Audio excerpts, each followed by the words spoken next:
Hello students, तो आज हम पढ़ने जा रहे हैं 22 मई का डेली का करंट अफेयर। जैसे कि मैं आपको हर वीडियो में बताती हूँ कि डेली 10-15 मिनट करंट अफेयर पढ़ लो और आप अपनी सिविल सर्वेंट की जो जर्नी है वो कंप्लीट कर लो।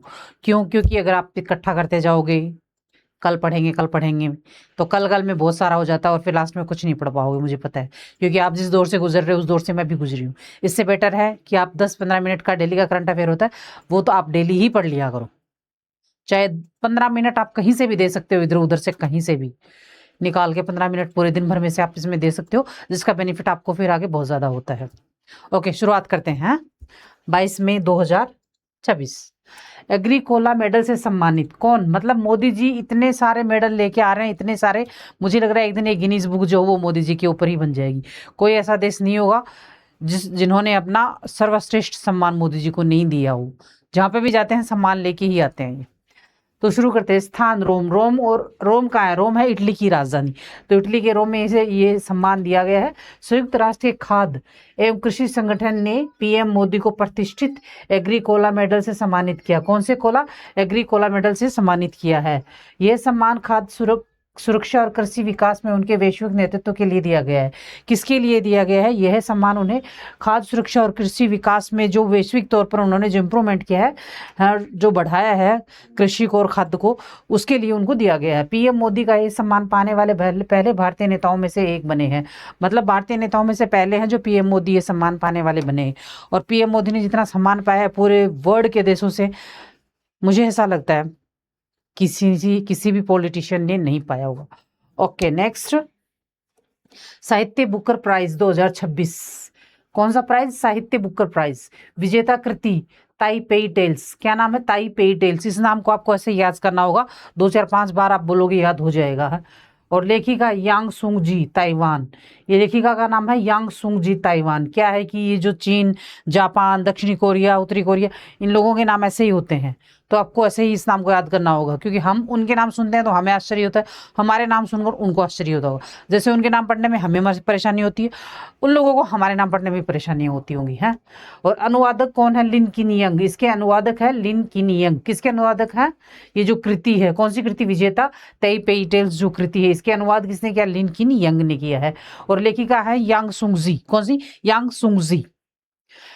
यह है मदारिनी भाषा की पहली कृति है जिसने अंतर्राष्ट्रीय बुकर प्राइज जीता है। कौन सी भाषा की? मदारिनी भाषा की पहली कृति है जिसने अंतर्राष्ट्रीय बुकर प्राइज जीता है। पुरस्कार की राशि 50,000 पाउंड लेखक और अनुवादक के बीच समान रूप में बांटी गई है। किसके? लेखक और अनुवादक। अनुवादक मतलब भाषा में, एक भाषा से दूसरी भाषा के अंदर जिससे अनुवाद करते हैं ना, ट्रांसलेट करते हैं, उसको बोलते हैं। तो ये जो 50,000 पाउंड की जो राशि है, इनको दोनों को समान रूप में बांटा गया। मतलब 25,000 पाउंड उनको और 25,000 पाउंड अनुवादक को दिया गया है, 25,000 पाउंड लेखक को दिया गया है। इस तरीके से बांटी गई है ये। नेक्स्ट, डिप्लोमेसी एवं वैश्विक संबंध। डिप्लोमेसी और वैश्विक संबंध के ऊपर आज का क्या करंट अफेयर है? तो भारत अफ्रीका 28+28। अफ्रीकी संघ के 28 देशों को अंतर्राष्ट्रीय मंचों पर अधिक सक्रिय बनाने हेतु भारत और अफ्रीका देशों के बीच अहम सहमति बनी। किसके बीच बनी? अफ्रीका और भारत के बीच सहमति बनी है। किसके लिए बनी है? कि 28 अफ्रीकी संघ के देशों को अंतर्राष्ट्रीय मंचों पर अधिक सक्रिय बनाने हेतु। अधिक सक्रिय मतलब ज्यादा अंतर्राष्ट्रीय मंचों पर उनको ज्यादा प्रोत्साहन देने के लिए अफ्रीकी देशों को भारत और अफ्रीका के बीच ये सहमति बनी है। और यूएनजीए मतदान।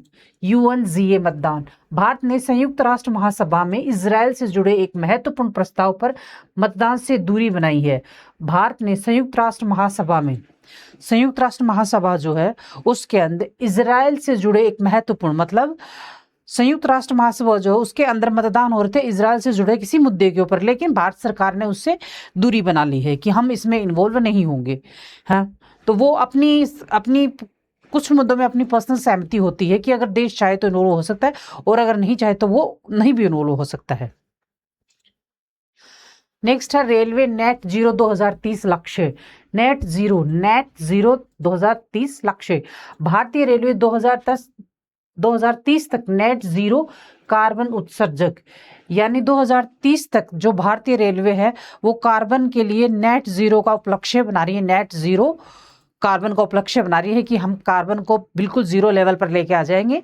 रेलवे डिपार्टमेंट बोल रहा है कि हम कार्बन बिल्कुल भी उत्सर्जन नहीं करेंगे, रेलवे की तरफ से बनने की दिशा में तेजी से अग्रसर है। खाली पड़ी रेल भूमि पर बड़े पैमाने पर सौर ऊर्जा संयंत्र लगाए जा रहे हैं। सबसे ज्यादा जो भूमि है ना भारत देश की, वो सेना ने ले रखी है। सेना के बाद में किसने ली है? रेलवे ने ले रखी है। तो रेलवे जो है वो ऐसे बोल रहा है कि जो हमारी भूमि खाली पड़ी, जबकि रेलवे की अधिकतर भूमि पर अधिग्रहण भी किया हुआ है, लेकिन फिर भी बोल रहा है कि जो भूमि हमारी खाली है उसके ऊपर हम सौर पैनल लगाएंगे, सौर ऊर्जा संयंत्र लगाएंगे। वर्तमान में देश के लगभग 2600 स्टेशनों पर 50% से अधिक बिजली सौर ऊर्जा से प्राप्त हो रही है। मतलब जितने भी रेलवे स्टेशन है, इनसे अगर सौर ऊर्जा से बिजली प्राप्त होगी तो खर्चा कम आएगा। और तो उसमें से 50% से अधिक बिजली सौर ऊर्जा से प्राप्त प्रेजेंट टाइम में हो रही है। नॉलेज टेस्ट प्रश्नोत्तरी है। अब मैं आपको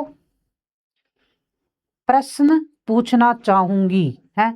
मतदान की उम्र 21 से घटाकर 18 वर्ष किस संशोधन द्वारा की गई है? तो इसका मतलब कौन सा संशोधन ऐसा है?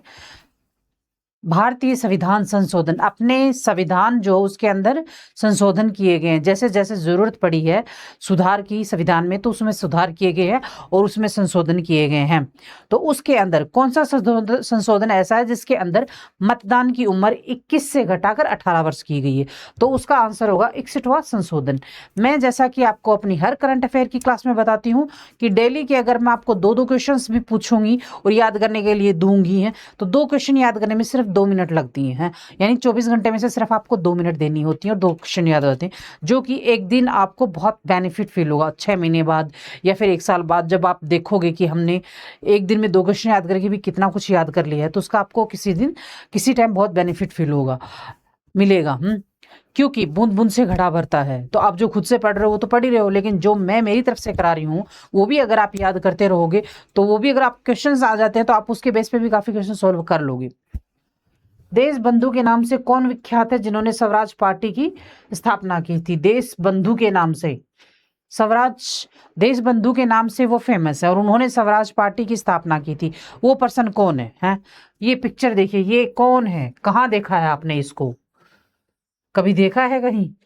आपने 12th क्लास तक तो सभी ने हिस्ट्री, पॉलिटी, ज्योग्राफी पढ़ी होगी, तो कहीं ना कहीं इस इंसान की फोटो आपने जरूर देखी होगी, इसका नाम आपने कहीं ना कहीं जरूर सुना होगा, किसी ना किसी टीचर के नाम से के मुंह से आपने इसका नाम जरूर सुना होगा। तो इनका आंसर होगा Chittaranjan Das.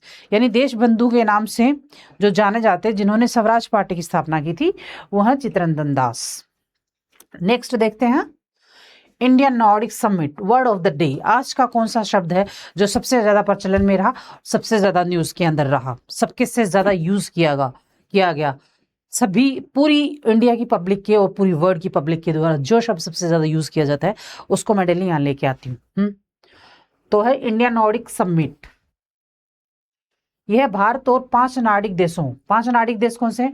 Denmark, Finland, Iceland, Norway, Sweden के बीच होने वाली उच्च स्तरीय वार्ता है। उच्च स्तरीय वार्ता मतलब ये एक बैठक है जो इन 5 देशों के बीच में होने वाली बात। 5 देश कौन से है? डेनमार्क, फिनलैंड, आइसलैंड, नॉर्वे और स्वीडन है।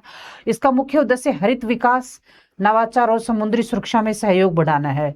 इसके 3 उद्देश्य जो सबसे ज्यादा मुख्य हैं वो है हरित विकास, नवाचार करना और समुद्री सुरक्षा में सहयोग को आपस में एक दूसरे से साथ करना या बढ़ाना।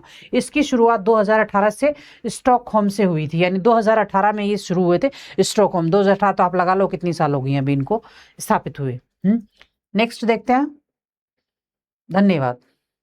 तो ये था आज का करंट अफेयर और मुझे उम्मीद है कि आप डेली का डेली करंट अफेयर याद कर लेते होंगे ताकि आप पे बर्डन ना आए। आज का करंट अफेयर यही खत्म करते हैं। Okay, thank you.